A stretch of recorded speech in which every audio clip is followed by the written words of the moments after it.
సామాన్యులకు కేంద్రం good news చెప్పనుందా? బడ్జెట్లో 2 భారీ శుభవార్తలు ఉండబోతున్నాయా? ఖర్చులు తగ్గుతాయా?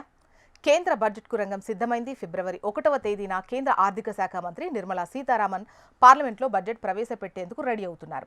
ఇప్పటికే బడ్జెట్ రూపకల్పన వడివడిగా జరుగుతోంది. అయితే ఈసారి బడ్జెట్ ఎలా ఉంటుందనే దానిపై సామాన్య మధ్యతరగతి ప్రజలతో పాటు వ్యాపార వర్గాలు చర్చించుకుంటున్నాయి. ఎటువంటి ఉపశమనాలు ఉంటాయనే దానిపై చర్చోపచర్చలు నడుస్తున్నాయి. ఇన్కమ్ ట్యాక్స్ మినహాయింపులు కావచ్చు, స్లాబ్ల మార్పుతో పాటు ఈ కొత్త పథకాల అమలు కోసం సామాన్య ప్రజలు ఎదురు చూస్తున్నారు. ఇక జీఎస్టీలో ఏమైనా మార్పులు చోటు చేసుకుంటాయా అనేది కూడా ఎదురు చూస్తున్నటువంటి పరిస్థితి.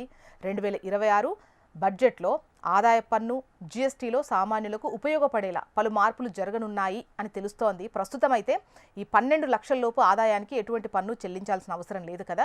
ఇప్పుడు ఈ 2026 బడ్జెట్లో ఆ లిమిట్ను మరింత పెంచనున్నారు అన్నట్టుగా తెలుస్తోంది. దీనివల్ల జీతం పొందేవారితో పాటు మధ్యతరగతి ప్రజలకు లాభం జరుగుతుంది.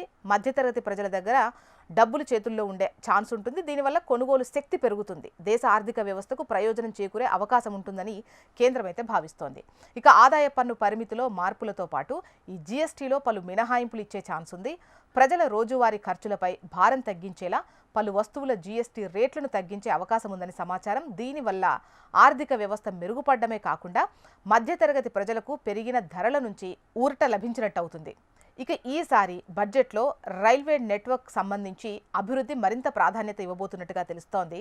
కొత్త రైల్వే ట్రాక్లు కావచ్చు, ట్రాక్ను విస్తరించడం కావచ్చు, రైల్వే సామర్థ్యాన్ని పెంచడం, కొత్త రైళ్లు ప్రవేశపెట్టడం, రైల్వే మౌలిక సదుపాయాలు పెంచడానికి బడ్జెట్లో ఎక్కువ కేటాయింపులు జరిపే అవకాశాలైతే ఉన్నాయి.